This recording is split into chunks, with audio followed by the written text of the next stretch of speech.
सर्वात पहिल्यांदा उपस्थित सर्व सन्माननीय पत्रकार बांधवांचं, उपस्थित सर्व सन्माननीय नगरसेवकांचं, उपस्थित आमच्या सर्व जीवाभावाच्या सहकाऱ्यांचं आजच्या या पत्रकार परिषदेमध्ये मनापासून मनपूर्वक स्वागत आहे। खरं तर आजची ही पत्रकार परिषद ही माझ्या राजकीय आयुष्यातली पहिली पत्रकार परिषद आहे मी संबोधित करत असणारी। त्याच्यामुळे काही कमी जास्त झालं तर पत्रकार बांधवांनी तेवढं समजून घ्यावं या अपेक्षेसह आजच्या या पत्रकार परिषदेला आपण सुरुवात त्या ठिकाणी करूया। आजची पत्रकार परिषद कशासाठी आयोजित करण्यात आलेली आहे याचं कारण आपल्या सर्वांना माहित आहे। दिनांक 29 मे ला म्हणजे मागच्या शुक्रवारी यशवंत सेनेच्या काही नगरसेवकांकडून एक पत्रकार परिषद घेण्यात आली आणि त्या पत्रकार परिषदेमध्ये बेछूट अशा प्रकारचे आरोप करण्यात आले।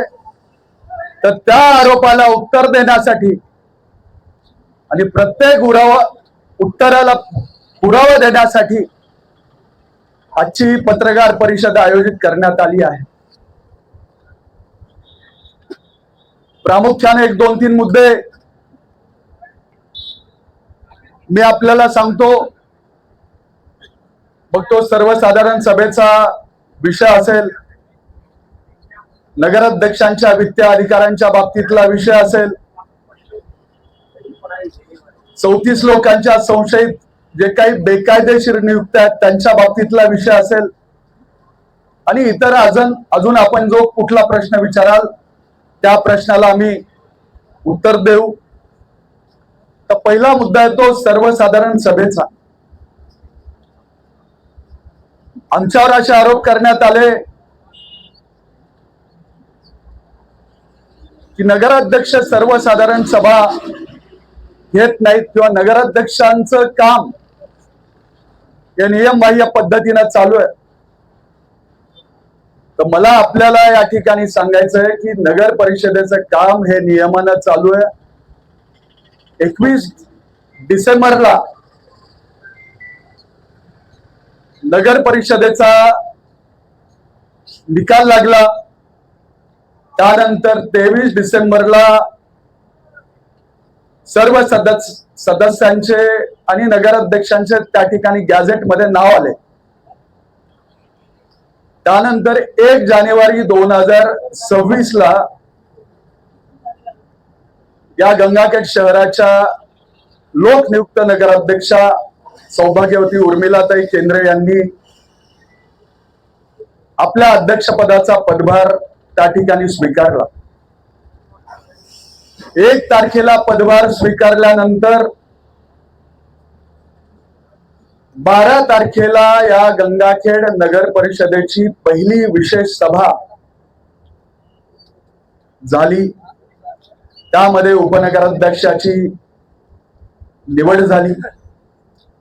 त्यानंतर 23 जानेवारीला गंगाखेड नगर परिषदेची दुसरी विशेष सभा झाली। त्या विशेष सभेमध्ये विषय समित्यांचे सभापती त्या ठिकाणी निवडले गेले। त्यानंतर तिसरी विशेष सभा ही अर्थसंकल्पीय सभा झाली। ती कधी झाली तर 27 फेब्रुवारी 2026 ला। 27 फेब्रुवारीला अर्थसंकल्पीय म्हणजे बजेटची मीटिंग ज्यावेळेस झाली त्यानंतर 1-1.25 महिन्याचा काळ लोटला गेल्यानंतर दिनांक 15 एप्रिलला सौभाग्यवती उर्मिलाताई केंद्रे यांनी तत्कालीन प्रभारी जे मुख्याधिकारी आहेत, कारण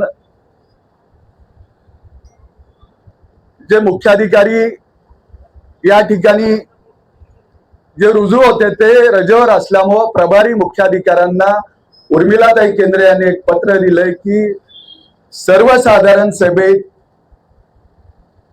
गंगाखेड नगर परिषदेची सर्वसाधारण सभा ही लवकरात लवकर आयोजित करण्यात यावी, यासाठीच हे उर्मिलाताई केंद्रे यांचं पत्र दिनांक 15 एप्रिल 2026.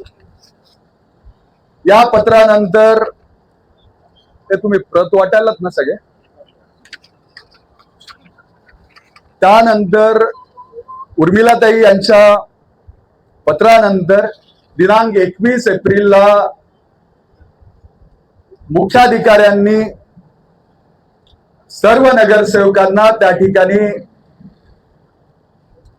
हे पत्र दिलेलं आहे की आपल्या प्रभागातले काही विषय असतील, आपल्या प्रभागातल्या काही समस्या असतील तर आपण ते लेखी स्वरूपात मांडावेत. आणि मुख्याधिकाऱ्यांच्या या 21 तारखेच्या पत्रानंतर सर्व सन्माननीय नगरसेवकांना 3 दिवसांची मुदत दिली होती. आपले जे काही आपल्या वॉर्डातले प्रश्न असतील ते आपण मांडा. पण राष्ट्रवादी काँग्रेस पक्ष आणि शिवसेना उद्धव बाळासाहेब ठाकरे या पक्षाचे जर नगरसेवक सोडले तर यशवंत सेनेच्या 17 पैकी 14 नगरसेवकांनी, मी परत सांगतो, मुख्याधिकाऱ्यांच्या पत्रानंतर यशवंत सेनेच्या 17 पैकी म्हणजे निवडून आलेले 15 आणि 2 स्वीकृत नगरसेवक, या 17 पैकी 13 नगरसेवकांनी आपल्या प्रभागामध्ये काय विकास कामं व्हावीत, आपल्या प्रभागाचे काय प्रश्न आहेत, आपल्या प्रभागाच्या काय समस्या आहेत, असा एकही प्रस्ताव लेखी स्वरूपामध्ये मुख्याधिकाऱ्यांकडे दिलेला नाही. पण यांचे प्रस्ताव काय त्याविषयी सुद्धा मी आपल्याला सांगतो. पण मुळात प्रस्तावच द्यायचा नाही आणि आमचे विषय अजेंडावर घेतले नाहीत म्हणून कांगावा करायचा, ही बाब कितपत योग्य आहे याचा सुद्धा विचार या गंगाखेड शहराच्या मायबाप जनतेनं आता या ठिकाणी केला पाहिजे. आता यांचे प्रस्ताव काय होते मी आपल्याला सांगतो.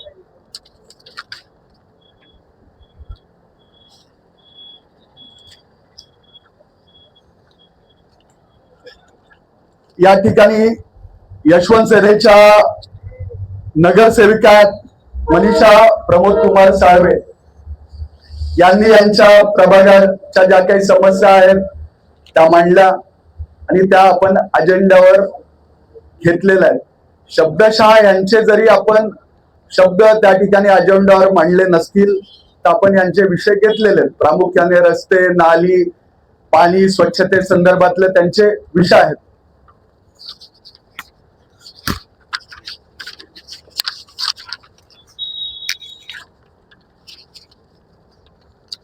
त्यानंतर दुसरे नगरसेवक आहेत अनिल यानपल्लेवारजी.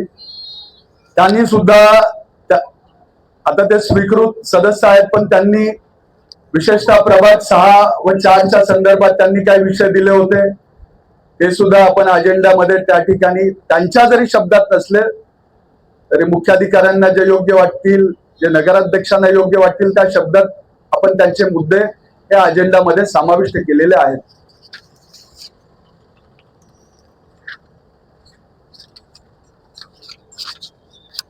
आता त्यांचं म्हणणं आहे की आमचे मुद्दे, आता त्यांचे काय मुद्दे होते तुम्हाला सांगतो. यशवंत सेनेचे गटनेते आहेत सय्यद अकबर. त्यांनी एक पत्र दिलंय. त्या पत्रामध्ये काय विषय आहे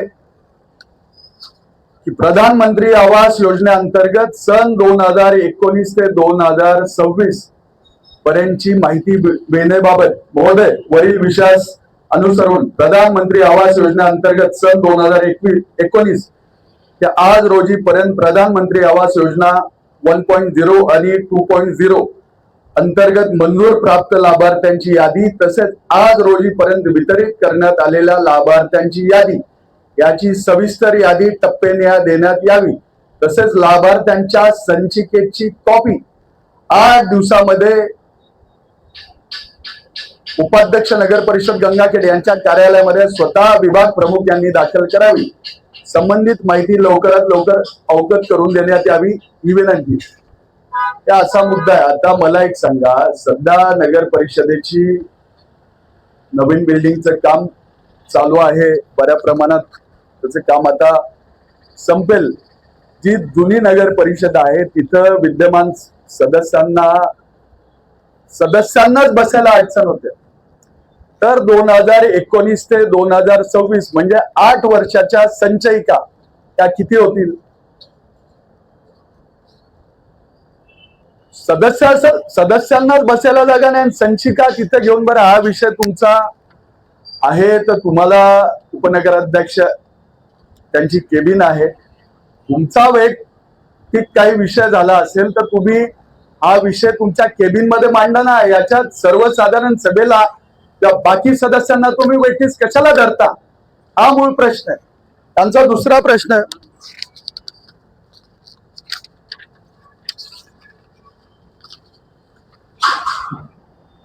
स्वच्छ यांचा ह्या गटनेत्यांचा दुसरा एक प्रस्ताव आहे की येणाऱ्या सर्वसाधारण सभेत खालील बाबी अंतर्भूत करण्याबाबत वरील विषय आपणास विनंती करण्यात येते की घनकचरा व्यवस्थापन मध्ये अनेक बाबींमध्ये बेकायदेशीरपणा दिसून येत असल्याचे खालील विषयावर रेकॉर्ड सहित विभाग प्रमुखास उपस्थित राहून चर्चा करणे। त्याच्यामध्ये विषय काय आहेत?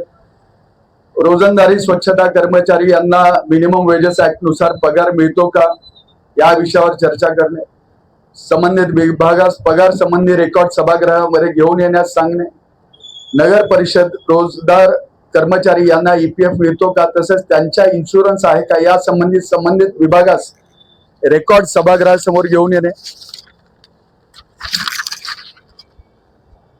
सर्व स्वच्छता कर्मचाऱ्यांना सेफ्टी मेजर पुरवले जातात त्या यासंबंधी रेकॉर्ड संबंधित विभाग प्रमुखास उपस्थित राहण्यास निर्देश देणे व या विषयावर चर्चा करणे। आणि दुसरा विषय की घनकचरा व्यवस्थापनाचे मागील अदा केलेले 3 देयके रेकॉर्ड सहित सभागृहामध्ये घेऊन चर्चा करणे। आता सन्माननीय गटनेत्यांना मी सभागृहात सुद्धा हा प्रश्न केला की गेल्या 3 महिन्यात जे सफाई कर्मचारी आहेत त्यांना मिनिमम वेजेस ऍक्ट नुसार पगार मिळावा का तर 100% मिळावा, सफाई कर्मचाऱ्यांना सेफ्टी मेजर्स त्या ठिकाणी मिळावे का तर 100% मान्य। पण हे 4 देयकेच तुम्ही का मागताय? जर चौकशी झाली पाहिजे, जर ऑडिट लागलं पाहिजे तर गेल्या 4 वर्षाचं घनकचरा व्यवस्थापनाचं ऑडिट लागलं पाहिजे। या घनकचरा व्यवस्थापनामध्ये मी तुमच्या निदर्शनास आणून देतो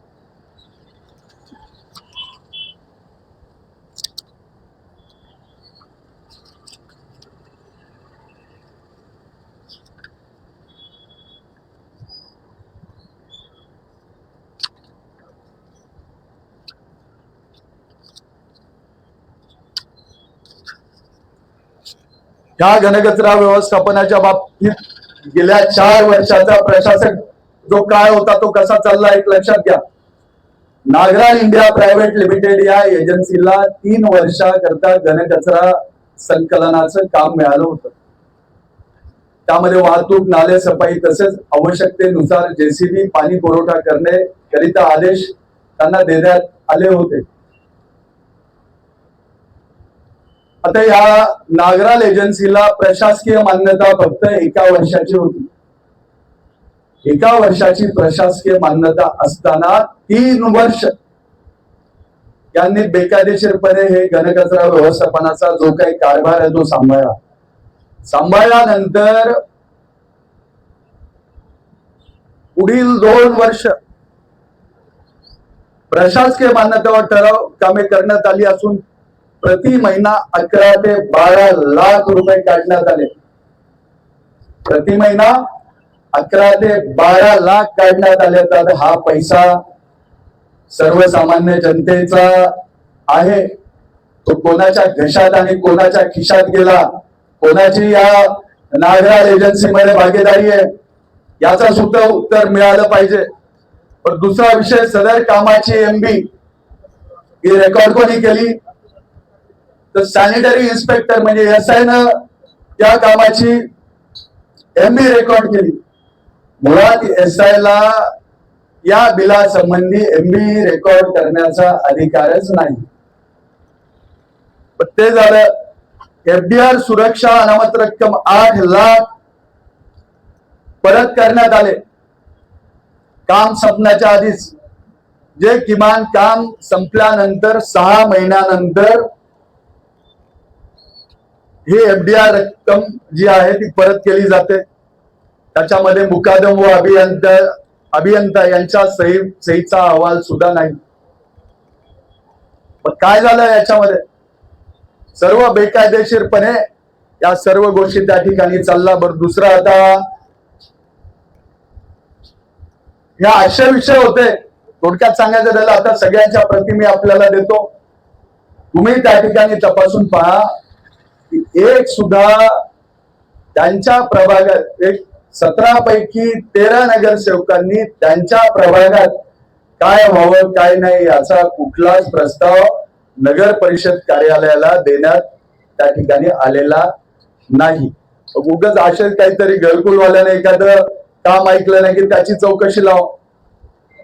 दुसरा एखाद्या घनकचऱ्यावाल्याचा काय विषय झाला की मग त्याचं चौकशी लाव. त्या अशा प्रकारचे पॉलिटिकल मोटिवेटेड सगळे विषय होते. तर काही काही मुद्दे तर असे आहेत त्याचा समावेशच आपण करू शकत नाही.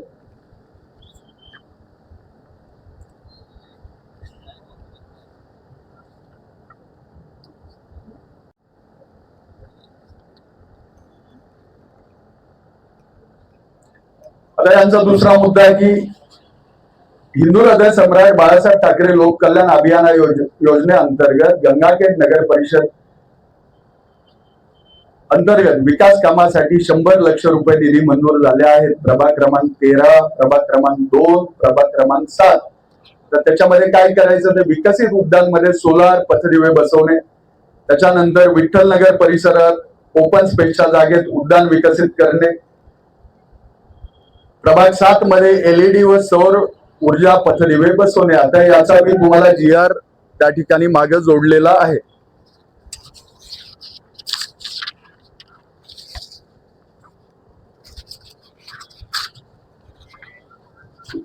हा त्या कामा संबंधीचा GR आहे. याच्यामधले आपल्याला 3 मुद्दे वाचून दाखवतो ते आपण नमूद करावेत. सदर निधीतून हाती घ्यावयाच्या कामांसाठी खालील कार्यपद्धती राहील. सर्व महापालिका व मराठी शाळा असणाऱ्या नगर परिषदा नगर पंचायतींनी मंजूर निधीपैकी किमान 50% निधी हा मराठी शाळांच्या दर्जोन्नतीसाठी वापरणे बंधनकारक आहे. म्हणजे हे जे 1 कोटी आलेले त्याचा हिंदू हृदय सम्राट बाळासाहेब ठाकरे नागरी लोककल्याण अभियान त्याच्यामध्ये हा पैसा कुठं खर्च करावा याचा GR आहे. त्याच्यानंतर उर्वरित निधीतून आरोग्य विषयक कामे, आरोग्य केंद्र, आरोग्य साहित्य, महिलांसाठी सॅनिटरी पॅड्स मशीन इत्यादी पर्यावरण व पर्यटन विषयक सुविधा विकसित करून त्यातून स्व उत्पन्नात वाढ होईल असे उपक्रम राबवणे. ज्या नगर परिषदेमध्ये किंवा नगर पंचायतीमध्ये शाळा नाहीत अशा नगर परिषद नगर पंचायतींनी 50% निधी आरोग्य विषयक कामांकरता म्हणजेच आरोग्य केंद्र, आरोग्य साहित्य, महिलांसाठी सॅनिटरी पॅड्स मशीन इत्यादी वापरणे बंधनकारक आहे. व उर्वरित निधीतून पर्यावरण व पर्यटन विषयक सुविधा विकसित करून त्यातून स्व उत्पन्नात वाढ होईल असे उपक्रम राबवावे. म्हणजे याचा अर्धा निधी हा आपल्याला महिलांवर खर्च करायचा आहे, अर्धा निधी हा आपल्याला आरोग्य विषयक गोष्टींवर खर्च करायचा. आणि यांचा प्रस्ताव काय आहे? एका वॉर्डात पथदिवे बसवा, एका वॉर्डात ओपन स्पेसची जागाच विकसित करा, हे अशा प्रकारचे, म्हणजे थोडक्यात सांगायचं तर चुकीचे प्रस्ताव मांडायचे आणि नगराध्यक्षांवर अजेंड्यावर ते विषय घ्या म्हणून दबाव टाकायचा, हा प्रकार सध्या या ठिकाणी चालू आहे.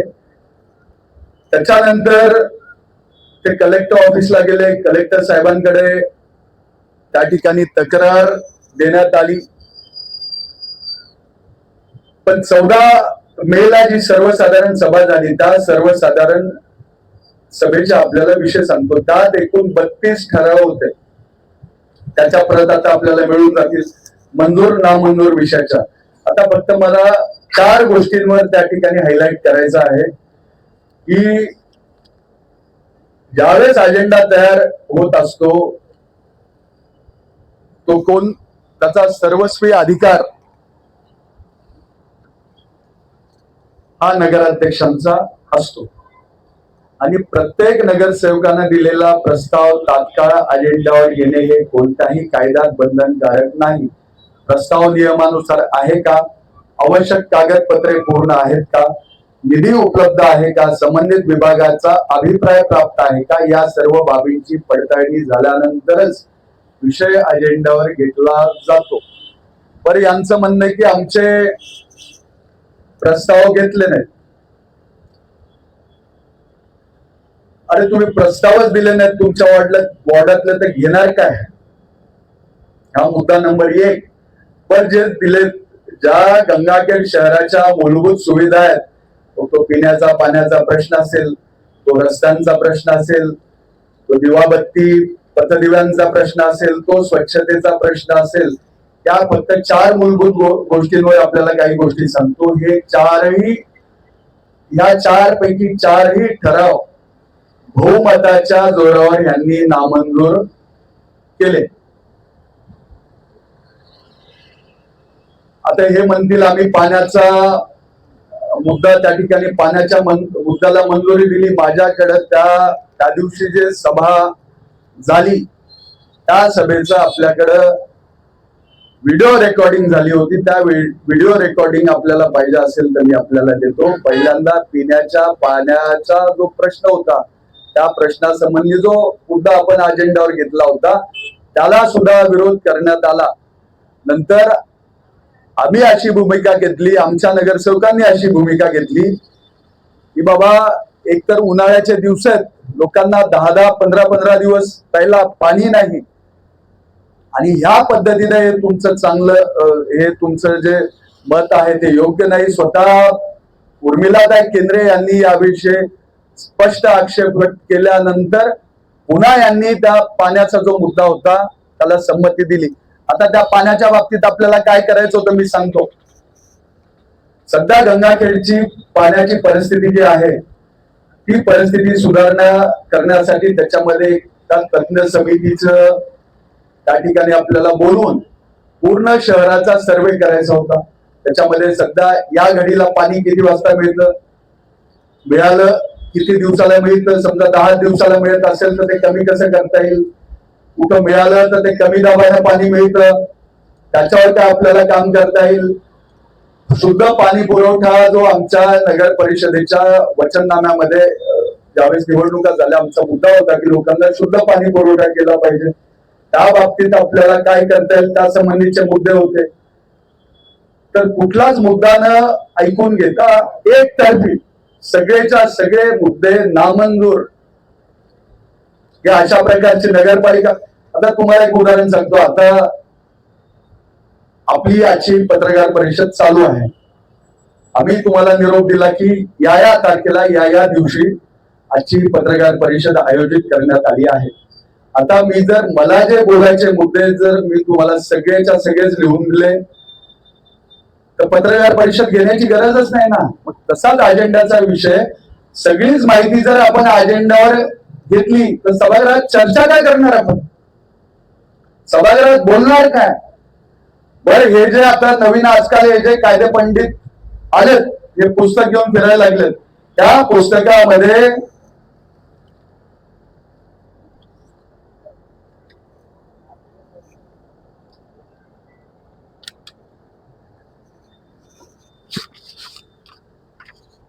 हे हे जे पुस्तक आहे महाराष्ट्र नगर परिषदा नगर पंचायती अधिनियम 1965 या पुस्तकामध्ये महाराष्ट्र नगरपालिका कामकाज चालवणं नियम 1966 पेज नंबर 669 त्यामध्ये सुधारणा हा मुद्दा आहे. एखादा प्रस्ताव मांडण्यात आल्यानंतर आणि त्यास अनुमोदन देण्यात आल्यानंतर त्या संबंधी सुधारणा सुचवण्यात येतील. प्रत्येक सुधारणा प्रस्तावाशी निगडीत असली पाहिजे आणि त्याद्वारे प्रस्तावात फेरबदल करता येईल, त्यात जादा मजकूर दाखल करता येईल किंवा त्यातून मजकूर वगळताही येईल.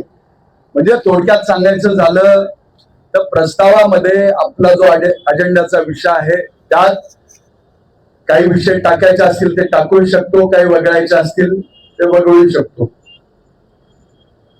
पण अशा पद्धतीनं आमचे मुद्दे अजेंडावर घेतले नाहीत म्हणून गंगाखेड शहराच्या ज्या काही मूलभूत सुखसुविधा आहेत, मग तो पिण्याचा पाण्याचा प्रश्न, रस्त्यांचा असेल, दिवाबत्तीचा असेल, स्वच्छतेच्या बाबतीतला असेल, या सर्व प्रश्नांना विरोध करणं हे कितपत योग्य आहे ते आपण सर्वांनी ठरवावं. ठीक आहे, तुमचं भांडण आमच्यासोबत असेल पण लोकांना कशाला वेठीला धरता. घनकचरा व्यवस्थापनाच्या बाबतीतला सध्या घनकचऱ्याचं जे टेंडर आहे त्याच्या बाबतीत असंच हॅक करून यांनी ते टेंडर लावलं. पण लावलं ते कॅन्सल झालं. सध्या आचारसंहिता असल्यामुळे ते टेंडर लागू शकत नाही. पण आम्ही माननीय जिल्हाधिकाऱ्यांकडे या ठिकाणी मागणी करणार की असा एक नियम आहे की जर सरकारचा एखादा GR असेल आणि तो GR त्या GRच्या अगेन्स्ट जर काउन्सिलनं निर्णय घेतला असेल तर तो रद्द करण्याचा अधिकार माननीय जिल्हाधिकारी साहेबांना आहे. सोमवारी आम्ही जिल्हाधिकारी साहेबांची भेट घेऊन याविषयी आम्ही त्यांना न्याय मागण्याचं काम करणार आहोत. जर जिल्हाधिकारी साहेबांनी जर आम्हाला न्याय दिला नाही तर या गंगाखेड शहरामध्ये मोठ्या प्रमाणात जन आंदोलन करण्यात येईल. कचरा साफ कसा करायचा, नाल्या कोणी काढायच्या, आज घंटा गाड्याचा प्रश्न ज्या आहेत त्या व्यवस्थित नाहीत, बरोबर नाहीत. या सगळ्या गोष्टीचा विचार झाला पाहिजे. जर माननीय जिल्हाधिकारी साहेबांनी आम्हाला या गोष्टीवर जर न्याय दिला नाही तर पुढची दिशा काय असेल ते आपल्याला कळवण्यात येईल. कारण राजकारणाच्या जागेवर राहिलं पण लोकांच्या मूलभूत गरजांवर तुम्ही अशी गदा आणू शकत नाही. त्यानंतर शहरातल्या स्ट्रीट लाईट व्यवस्थेचा जो मुद्दा आहे आपला तो सुद्धा त्या ठिकाणी नामंजूर केलेला आहे. याचा महाराष्ट्र शासनाचा GR आहे, विन्सी ग्लोबल कंपनीला त्या ठिकाणी राज्य शासनाने नियुक्त केले, तो सुद्धा मुद्दा नामंजूर. कशाच्या आधारावर? मुद्दा धड वाचणं नाही, काही नाही. प्रत्येक मुद्द्याला GR आहे का, प्रत्येक मुद्द्याला एखाद्या याचं नाव आहे का? ठीक आहे ना, काही करेक्शन असतील तर सांगा ना, ते करू ना आपण. पण सरसकट सगळेच मुद्दे हे करायचे. एखादा मुद्दा आपण समजू शकतो पण मूलभूत गरजांच्या मुद्द्यांना नामंजूर करणं ही फार मोठी शोकांतिका आहे. पाण्याच्या बाबतीत सुद्धा पुन्हा सांगितलं गेलं, मुद्दा क्रमांक 20 आहे,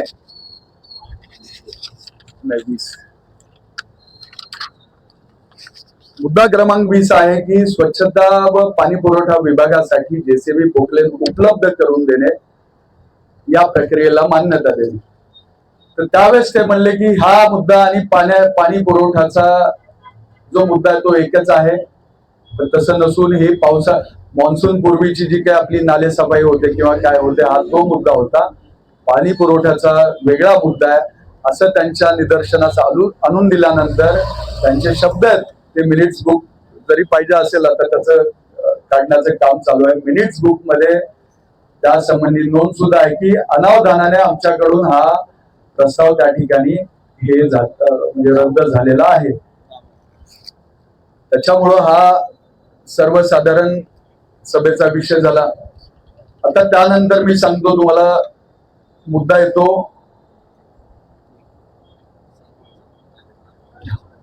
आता काही गोष्टी अशा आहेत की प्रभाग 1 ते 13 मधील विविध विकास कामांना शासनाकडून प्राप्त होणाऱ्या निधीमधून मान्यता देण्याबाबत, तर हा जो मुद्दा हा रद्द करण्याचं कारणच नाही ना. 1 ते 13 मध्ये सगळेच विषय आले ना. जर आम्ही फक्त आमच्या नगरसेवकांनी हे एवढे विषय दिले, जर आम्ही आमच्या नगरसेवकांचे विषय घेतले असते आणि यशवंत सेनेच्या नगरसेवकांचे विषय घेतले नसते तर आम्ही बायस्ड ठरलो असतो. पण नगराध्यक्षांच्या मते एक तर ऑलरेडी जीबीला उशीर झालेला आहे, प्रस्ताव जास्त होईल, विषय किचकट होईल, म्हणून आपण एक जनरलाइज सगळे मुद्दे करू. पण असा एकही यांच्या प्रभागामध्ये विकास होऊ न देण्याचं कारण काय? कारणच नाही ना.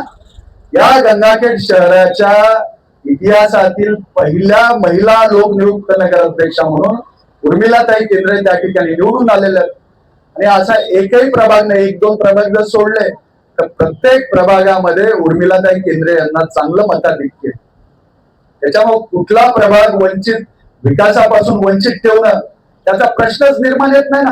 ठीक आहे, नगरसेवक गंगाखेड शहराच्या लोकांनी जो नगरसेवक त्यांना आवडतो तो निवडला, जो नगराध्यक्ष त्यांना पाहिजे होता तो निवडला. याच्यामध्ये एखाद्या प्रभागाविषयी आकस असण्याचं कुठलंच कारण नाही. तर आम्ही आमच्या प्रभागाचं नाव टाकलं आणि तुमच्या प्रभागाचं नाही असाही विषय नाही ना. 1 ते 13 सगळीकडे सगळे विषय या गंगाखेड शहराच्या प्रत्येक प्रभागामध्ये, कारण न्याय भूमिका देण्याचं काम आम्हाला करायचं. हा विषय येतो सर्वसाधारण सभेचा. त्या विषयाच्या बाबतीत सांगितलं, सभा नियमितपणे झालेल्या आहेत. त्यांचा जो आरोप होता 3 महिने 20 दिवसांनी काहीतरी ती सभा झाली, दादान कोटाय 12 जानेवारीला झाली, 23 जानेवारीला झाली, 27 फेब्रुवारीला झाली आणि 14 मे ला झाली. त्याचा कशामुळे डिले झाला तर मुख्याधिकारी नव्हते. आपलं 15 तारखेचं पत्र दाखवलं. जे सभेमध्ये विषय मंजूर नामंजूर झाले ते आपल्याकडे आहेत.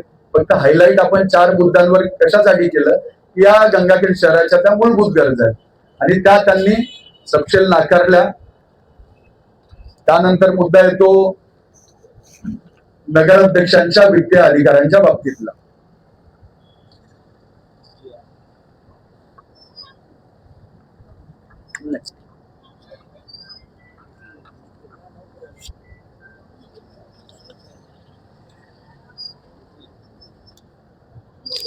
अजून एक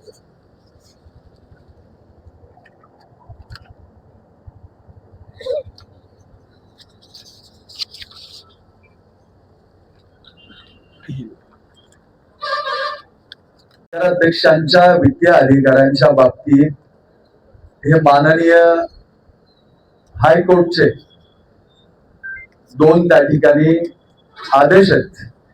त्या आदेशाच्या प्रत मी आपल्याला देतो. याचा थोडक्यात सार मी आपल्याला सांगतो की पहिला जो रिट पिटिशन आहे त्याचा नंबर आहे 92172015 व 97952015.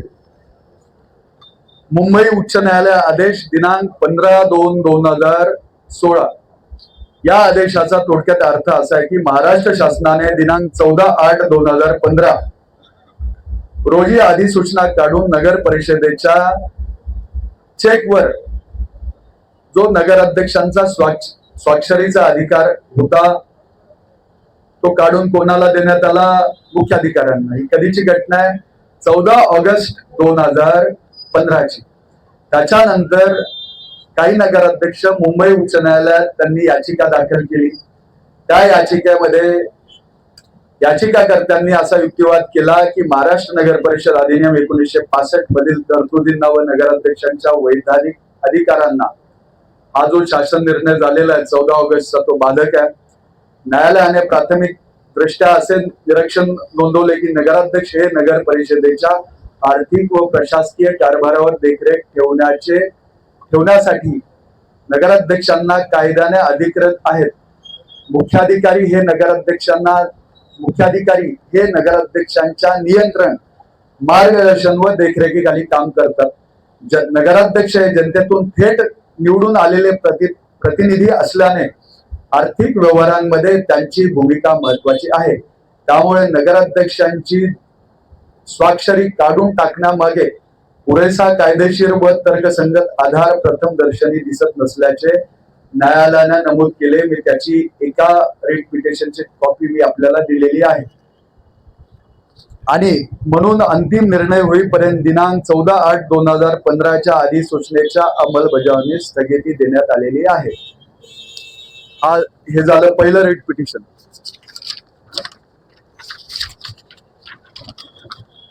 त्यानंतर दुसरं एक रिट पिटिशनची कॉपी मी आपल्याला दिलेली आहे. मुंबई उच्च न्यायालय आदेश दिनांक 11/2/2019 रिट पिटिशन नंबर 14522019. या आदेशाचा थोडक्यात अर्थ असा आहे की न्यायालयासमोर 14/8/2015 अधिसूचनेविषयी पूर्वी दिलेली स्थगिती आदेशाचा संदर्भ मांडण्यात आला. म्हणजे त्यावेळेस काय झालं होतं, तत्कालीन लातूरचे जे जिल्हाधिकारी आहेत जी श्रीकांत यांनी 14 ऑगस्टच्या GR नुसार औसा नगर परिषदेच्या नगराध्यक्षांचे सहीचे अधिकार काढले. त्यानंतर औसा नगर परिषदेचे नगराध्यक्ष हे कोर्टात गेले आणि त्यांना कोर्टाने दिलासा दिलेला आहे. त्यानंतर न्यायालयासमोर 14/8/2025 अधिसूचनेविषयी पूर्वी दिलेली स्थगिती आदेशाचा संदर्भ मांडण्यात आला.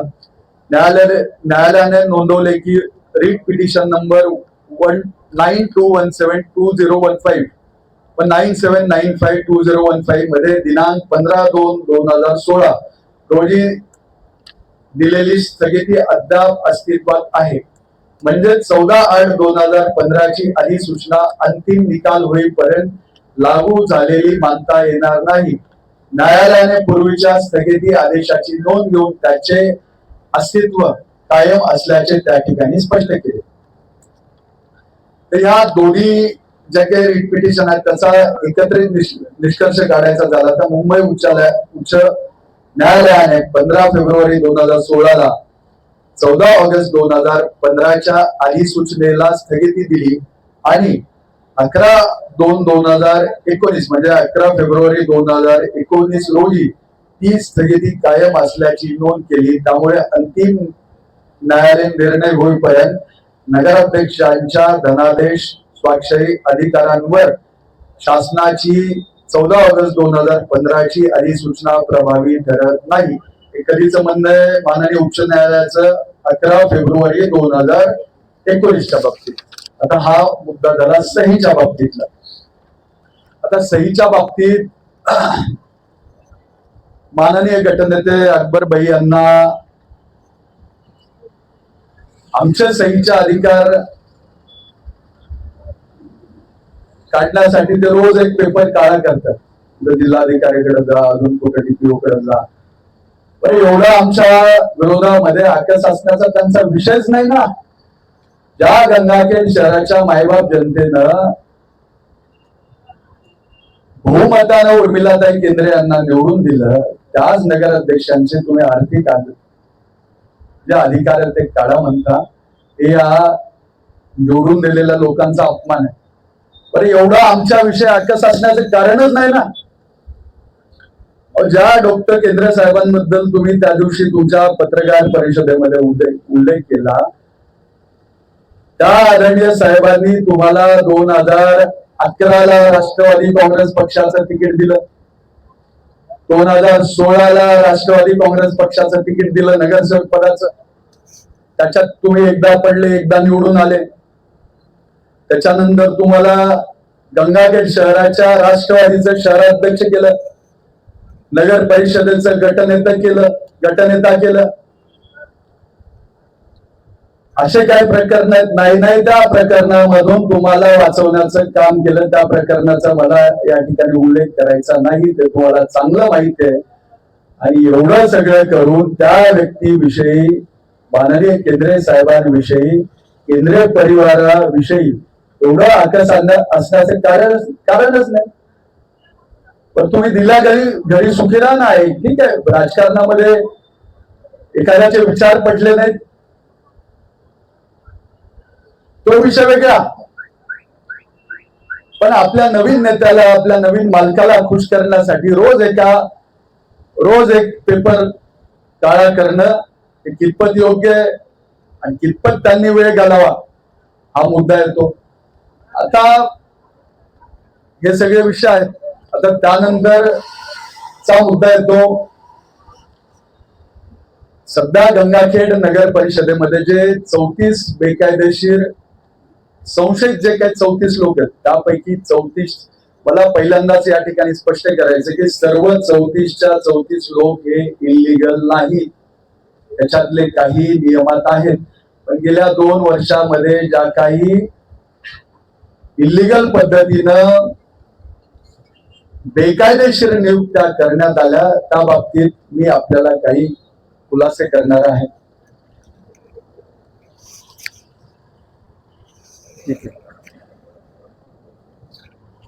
त्या सर्वांच्या प्रती मी आपल्याला देतो. तर पहिलं नाव आहे राजू देवीदास साळवे. हा कोणाचा भाऊ आहे आपल्याला माहित नसेल तर मी सांगतो, हा उपनगराध्यक्ष सत्यपाल साळवे यांचा भाऊ आहे, बंधू आहेत. तर यांना नियुक्ती आदेश कधी देण्यात आले तर दिनांक 9/9/2025 ला यांच्या नियुक्तीचा आदेश आहे जावक क्रमांक मध्ये 1932. आणि यांना गंगाखेड नगर परिषदेचे जे मुख्याधिकारी आहेत जयवंत सोनवणे यांनी त्यांची कुठल्या पदावर नेमणूक केली तर डायरेक्ट मुकादम. आता मुकादम होण्यासाठी किमान 5 वर्ष सफाई कामगार म्हणून काम करावं लागतं. डायरेक्ट मुकादम म्हणून निवड. पण गंमत अशी आहे की हा जो नियुक्ती आदेश दिनांक आहे हा अजून एका माणसाला दिलेला आहे. त्याची आवक जावक क्रमांक मध्ये राजू देवीदास साळवेंची जर तुम्ही जावक क्रमांक मध्ये त्या ठिकाणी त्याची नोंद पाहिली तर काय आहे तुम्हाला दाखवतो.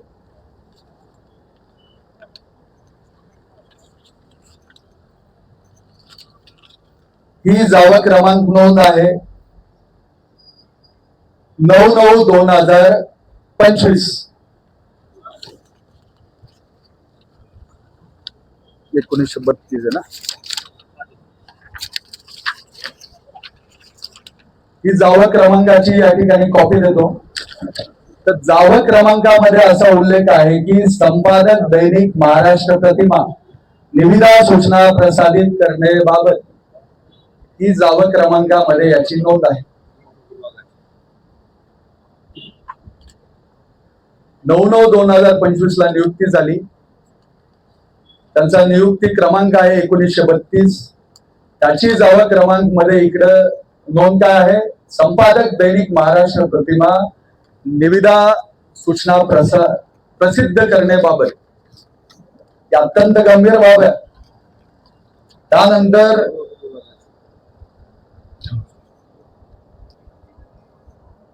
आता यांचा नंबर काय होता 1932 दिनांक 9/9/25. आता अजून एक त्या ठिकाणी कर्मचारी आहेत, त्यांचं नाव आहे महादेव लिंबाजी ओगले. ओगलेला सुद्धा त्याच दिवशी म्हणजे 9/2/2025 त्या रोजी त्यांची नियुक्ती करण्यात आली. त्यांचा सुद्धा नियुक्ती आदेश जावक क्रमांक आहे 1932. एका माणसाला 2-2 जावक क्रमांकाने आदेश देता येतात का? म्हणजे याचा अर्थ काय, त्या नियुक्त्या आत्ता केलेल्या आहेत पण मागच्या तारखांमध्ये खतवलेल्या आहेत, हा याचा अर्थ होतो. आता तिसरा मुद्दा सांगतो तुम्हाला.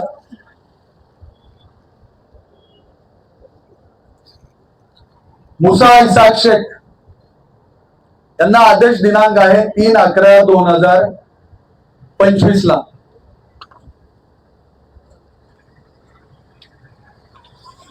रुजू दिनांक आहे 18/5/2025. आदेश निघाल्यानंतर यामध्ये ज्यावेळेस आपण आदेश देतो त्यावेळेस आदेश दिल्यानंतर 7 दिवसात जॉईन होणे आवश्यक असते, पण ते झाले नाहीत. आणि या आदेशाचा जावा क्रमांक आपण जर पाहिला तर तो 2356/1 केलेला याला.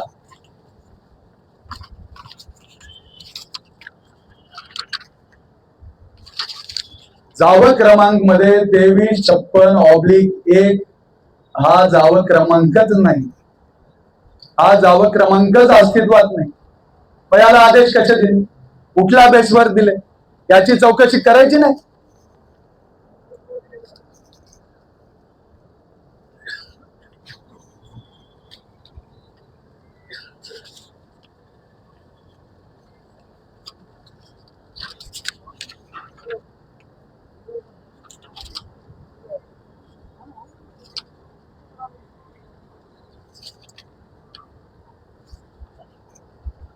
तीन माणसं झाले,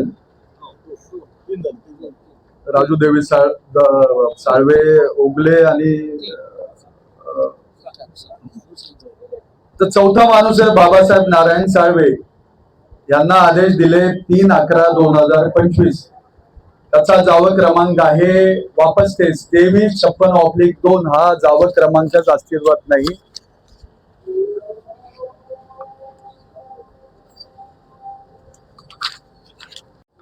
कॉपी सुद्धा देतो. अजान झाली, थांबायचं का?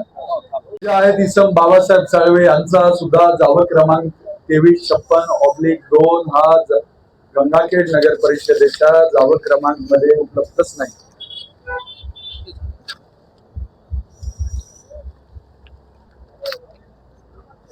त्यानंतर भेंडेकर सीताराम रंगनाथ यांना नियुक्ती आदेश दिले 31/1/2026. त्यांचा नंबर आहे 180. 31/1/2026 ला शनिवार होता, सुट्टीचा दिवस होता. सुट्टीच्या दिवशी आदेश दिले. त्याची जावक रजिस्टर मध्ये त्याची नोंद नाही. 180 नंबर जर बघितला तर त्याची वेगळीच नोंद आहे.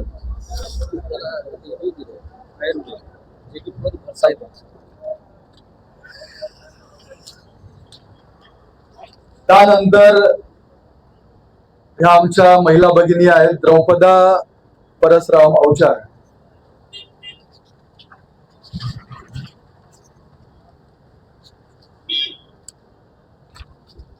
आता यांचा जावक म्हणजे आदेश, यांना नियुक्ती आदेश कधीच, त्याचा क्रमांक काय आहे तर 2527. जावक रजिस्टर मध्ये जर 2527 त्या तारखेचं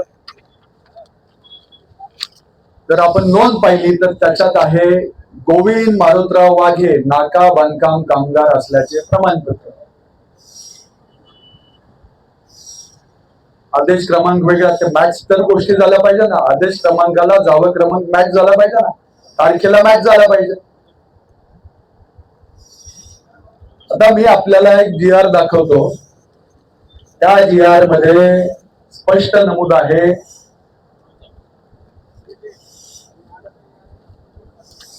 देतो GR आहे. त्या GR मध्ये मुख्याधिकाऱ्यांना कुठल्या नियुक्त्या करण्याचा अधिकार आहे त्या बाबतीतलं स्पष्ट त्या ठिकाणी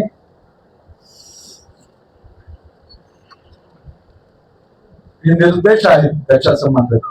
तर मुख्याधिकारी फक्त लाड पागे जी समिती आहे आणि त्या समितीमधून ज्या काही सफाई कामगार, म्हणजे थोडक्यात सांगायचं झालं तर फक्त सफाई कामगारांची नेमणूक करण्याचा अधिकार मुख्याधिकाऱ्यांना. इथं मुख्याधिकाऱ्यांनी कुठल्या नेमणुका केल्या, फायरमन, वॉलमन, शिपाई, मुकादम त्या मुळात नियुक्त्या करण्याचा आदेश हा मुख्याधिकाऱ्यांना नाही. मग हे केले कसे? आमचा स्पष्ट असा आरोप आहे की या प्रकरणामध्ये या ज्या काही 34 किंवा जे काही याच्यात संशयित त्या काही नियुक्त्या आहेत, ह्या मुख्याधिकारी जयवंत सोनवणे आणि उपनगर अध्यक्ष सत्यपाल साळवे यांनी मिळून संगनमतानं किंवा दबावानं किंवा मी आमदाराचा माणूस आहे या दबाव टाकून त्यांनी हे नियुक्त्या केलेल्या आहेत. नियुक्त्या कधी केल्या? या 2-3 महिन्यात, 4 महिन्यात किंवा मागच्या वर्षी. खतवला कधी? जुन्या तारखांमध्ये.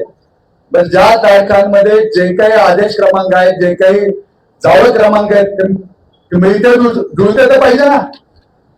आदेश वेगळा, जावळ क्रमांक मध्ये नोंद वेगळी. कुठं तर बाहेर बसून हॉटेलवर लिहिल्यासारखं लिहिलं. हा सरळ सरळ नगर परिषदेच्या जे काही दप्तर आहे त्या दप्तरामध्ये फेरफार, त्याच्यामध्ये ह्या सगळ्या गोष्टीचं काम करण्यात आलेलं आहे. आणि जर एखादा नगरसेवक स्वतः किंवा कुटुंबीय भागीदारांच्या माध्यमातून नगर परिषदेच्या कामामध्ये डायरेक्ट किंवा इनडायरेक्ट इन्व्हॉल्ड असेल तर महाराष्ट्र नगरपालिका अधिनियमातील अधिनियमानुसार अपात्रतेच्या तरतुदी त्या नगरसेवकावर लागू शकतात किंवा लागतील. कशाच्या आधारावर केला? कोणाच्या आशीर्वादाने केला? हा गंभीर प्रश्न आहे. आणि आज मी या ठिकाणी स्पष्ट सांगतो, आमची ह्या गोर गरीब जे काही कर्मचारी आहेत त्यांच्या विरोधात आमची लढाई नाही. पण जे काही गेल्या 4 वर्षाच्या प्रशासकीय कार्यकाळाचे काय कारनामे झाले, जे हम करे सो कायदा हा जो प्रकार जो करण्यात आला त्याला सर्वस्वी जबाबदार जयवंत सोनवणे आणि सत्यपाल साहेब आहेत. आणि या गैरप्रकाराला आमचा विरोध आहे. अहो, गोरगरीब एकाला ऑर्डर दिली फायरमॅन म्हणून 18 लाख रुपये घेतले त्याच्याकडून. दुसऱ्याला ऑर्डर दिली वॉयमन म्हणून 15 लाख रुपये घेतले. मुळात नियुक्त्याचे तुम्हाला अधिकार नसताना तुम्ही नियुक्त्या केला कशाच्या? त्याच्यावर आर्थिक देवाणघेवाणीतूनच केला ना. याचा खुलासा मुख्याधिकारी जयवंत सोनवणे यांना जिल्हाधिकाऱ्यांना पत्र माननीय जिल्हाधिकाऱ्यांना त्यांना दिलेला आहे. त्याचा खुलासा त्यांनी दिला का नाही मला माहित नाही, पण हे अतिशय गंभीर प्रकरण आहे. आमची लढाई ही कुठल्या कर्मचाऱ्याच्या विरुद्ध नसून जी काही प्रवृत्ती या 4 वर्षात झाली त्याच्या विरोधात ही आमची लढाई आहे. आता ह्या प्रशासक काळात तुम्हाला अजून काय काय गोष्टी झाल्या मी त्या आपल्याला सांगतो.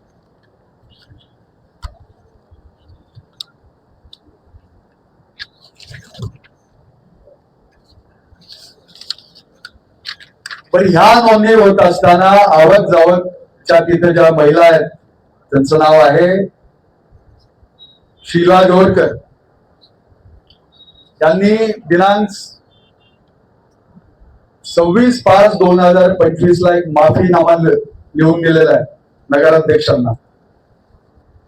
तो माफीनामा काय की जावक क्रमांक मधील दिनांकातील मोकळ्या जागेत नियुक्ती आदेश अनुक्रमांक मध्ये दिल्याबाबत वरील विषयास अनुसरून आपणास माफीनामा लिहून देते की माननीय मुख्याधिकारी जयवंत सोनवणे साहेबांनी जावक रजिस्टर मध्ये मोकळे क्रमांक सोडण्यासाठी सूचित केले होते. तेव्हापासून ते जावक क्रमांक मध्ये जे सोडण्यात आले त्या क्रमांकावर काही कर्मचारी यांचे नियुक्ती आदेश खतवण्यासाठी मला सांगण्यात आले होते.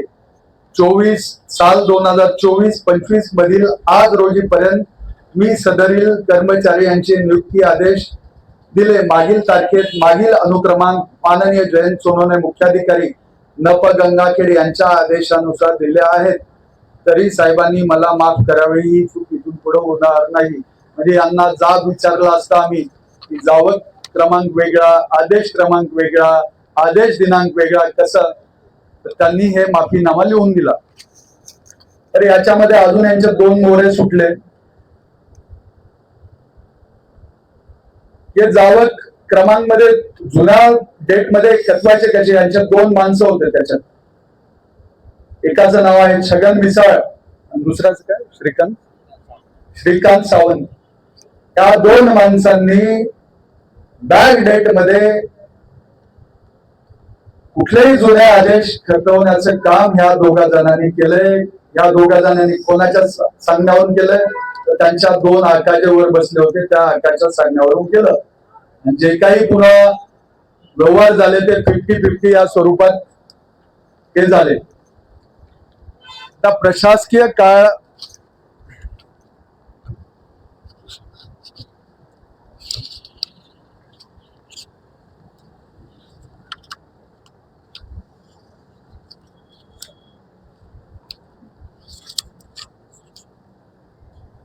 प्रशासकीय काळामध्ये पाणी पुरवठा विभाग पाणी फिल्टर प्लांट येथे वैशिष्ट्यपूर्ण योजना 2025 अंतर्गत 3 MLD जल शुद्धीकरण केंद्र उभारणे त्यासाठी 70 लाख, हायमास व पोल 10 लाख, इंटरनल इलेक्ट्रिकल कामे 10 लाख,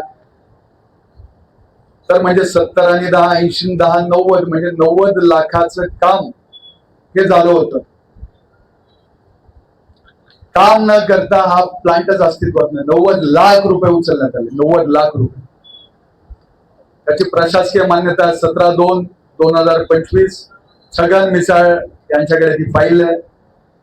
प्रफुल्ल साळवे यांना संबंधित फाईल विचारली तर त्यांच्याकडे ती नाही. सध्या ते इंजिनियर आहेत.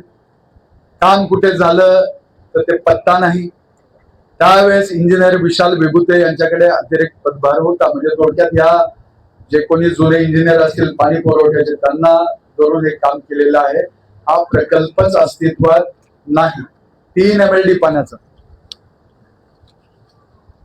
आणि आता सर्वात गंभीर एक विषय मी आपल्याला सांगतो.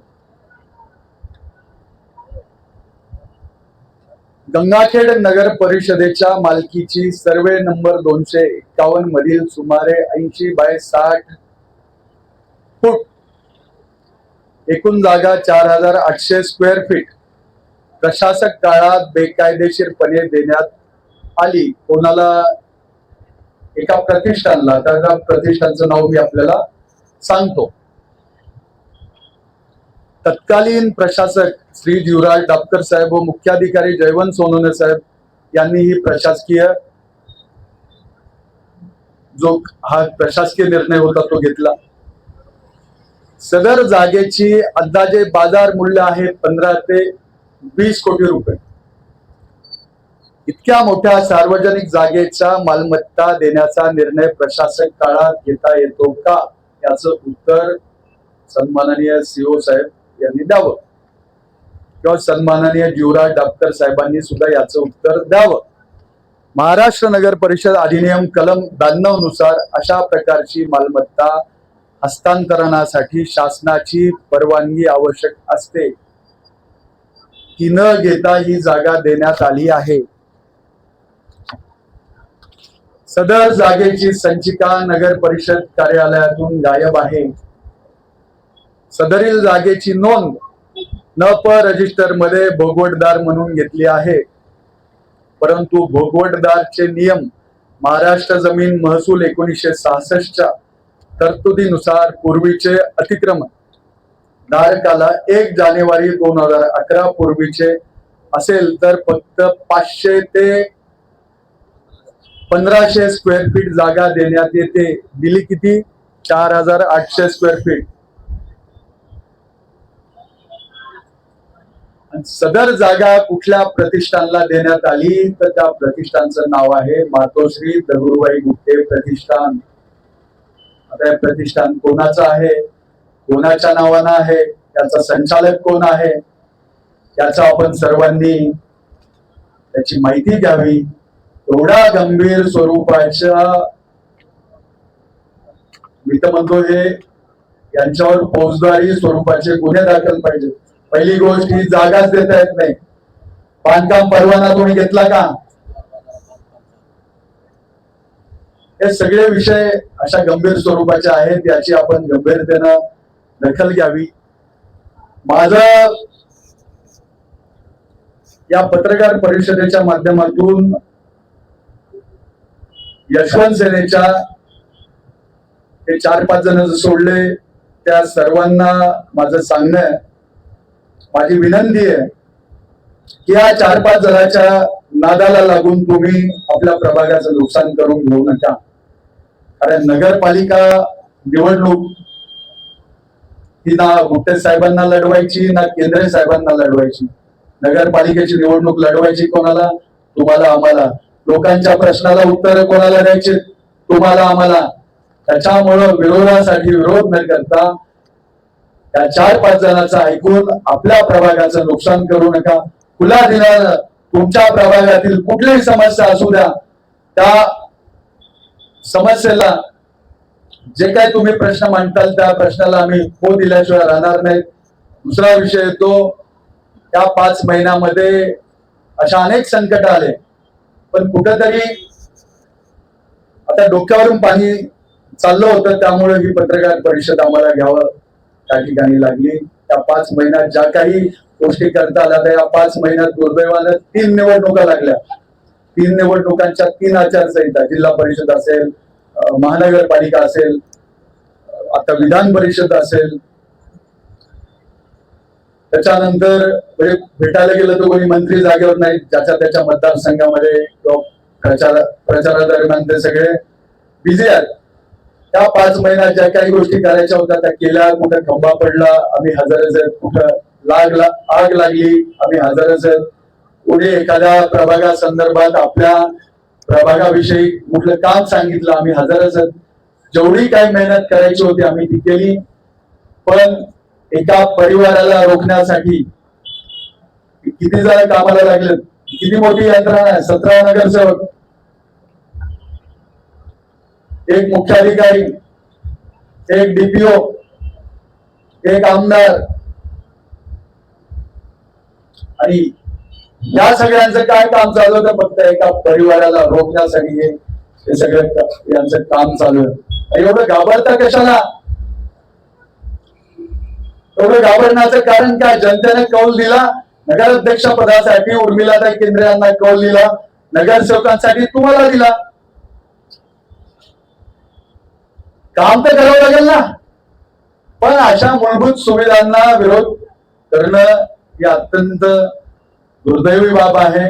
तुम्ही किती एक झालात, मला जाता जाता मी एवढंच सांगतो की तेरे लश्कर के मुकाबले अकेला हूं मैं, मगर फैसला मैदान में होगा कि मरता कौन है, मरता कौन है.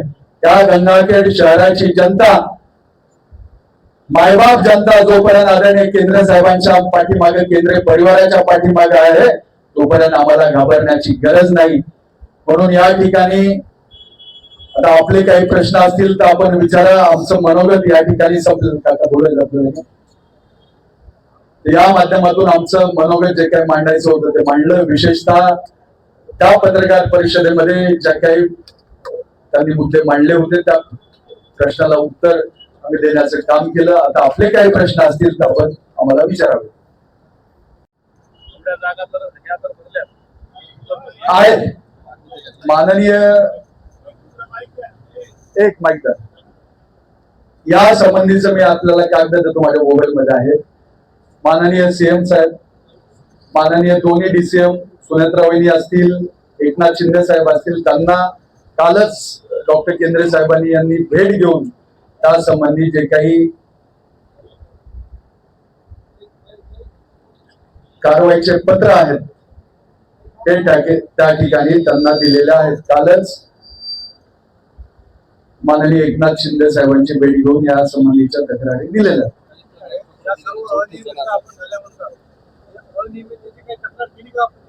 केलेली. हो, 1 ते 13 ठराव एक एक होतं.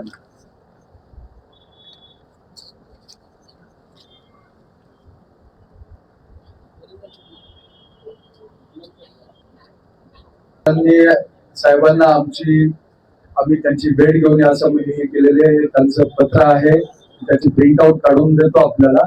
त्यावर त्यांनी माननीय मुख्याधिकाऱ्यांना सुद्धा पत्र दिलेलं आहे, त्यांच्यावर ताशेरे त्या ठिकाणी ओढलेले आहेत. त्याचं फक्त प्रिंट आउट काढून मी तुम्हाला देतो. प्रभाग 1 तक्रार सुद्धा खाली जोडलेली आहे.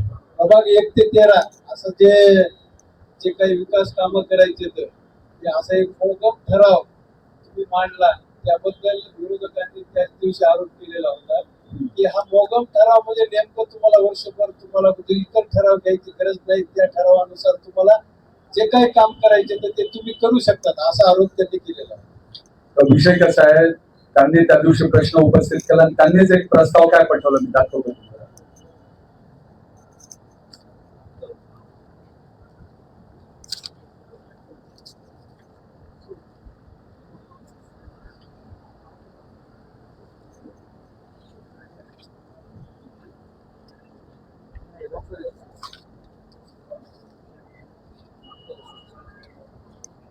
ठीक आहे, आपण मान्य करू हा ठराव मोगम होता, त्याची सुधारणा करण्यासंबंधीचे सुद्धा या पुस्तकात उल्लेख आहेत ना. एखादा ठराव तुम्हाला पसंत नाही किंवा त्या ठरावाचा समजा एखादा शब्द पटला नाही तर त्याची सुधारणा तुम्हाला करता येते, पण करेक्शन करण्याचं म्हणजे सांगण्याचं सोडून सरसकट मुद्दाच ते हे करायचं योग्य आहे का?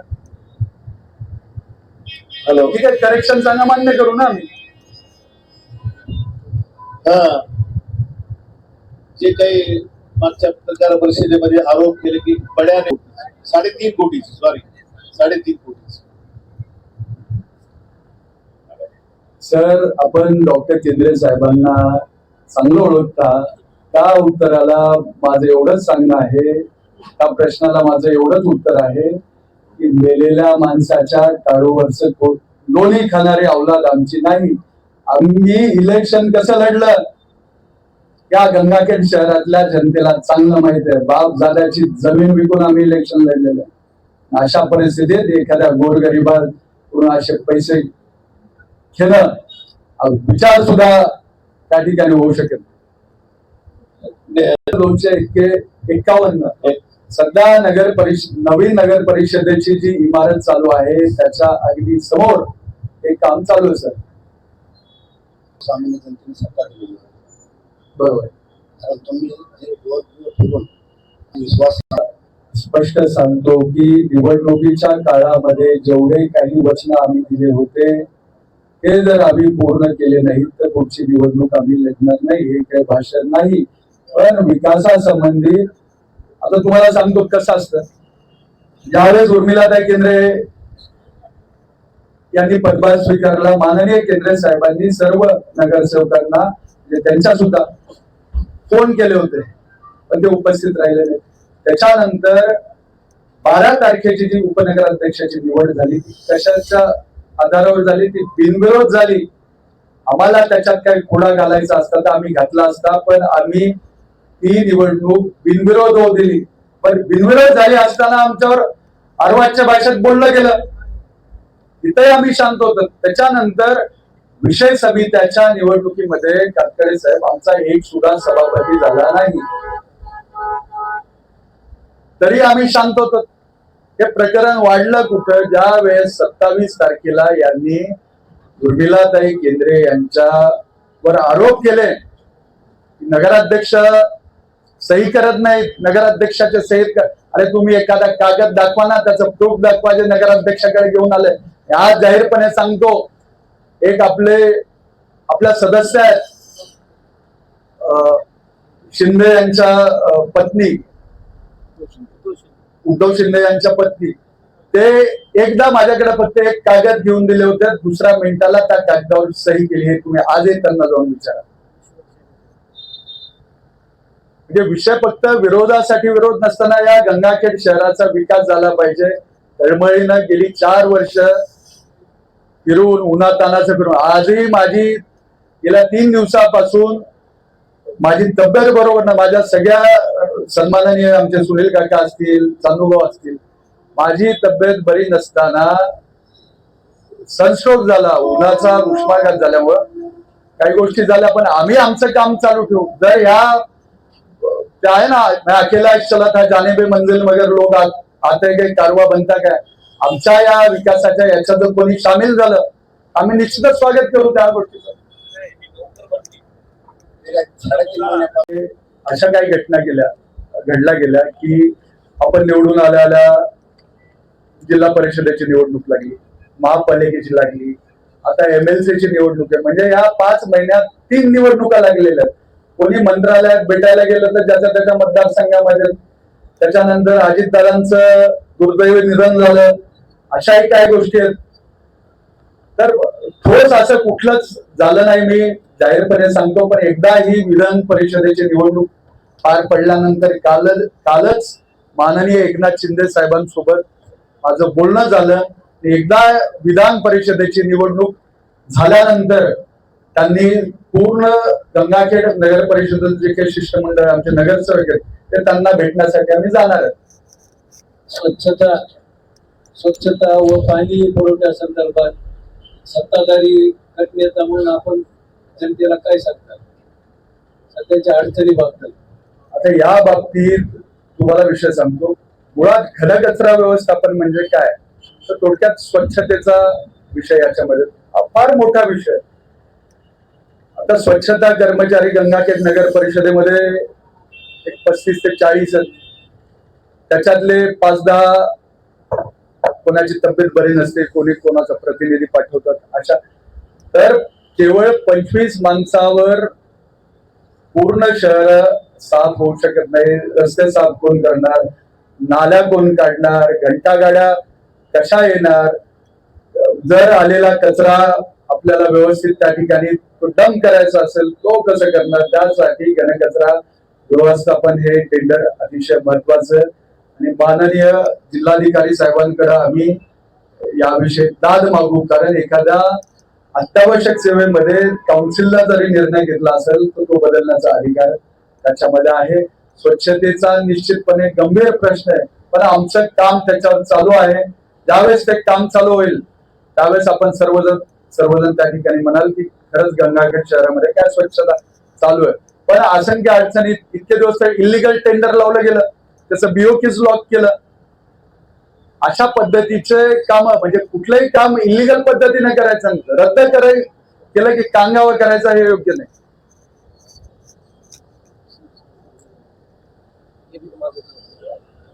बोला.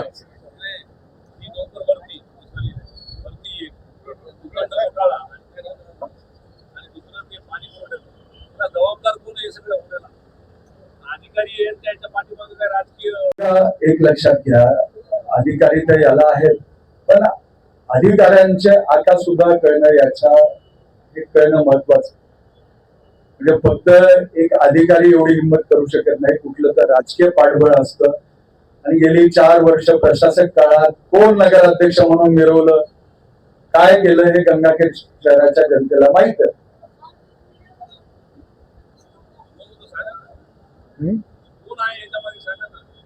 त्याच्या मागे मुख्याधिकारी जयवंत सोनवणे, उपनगराध्यक्ष सत्यपाल साळवे यांचा क्लिअर कट हात.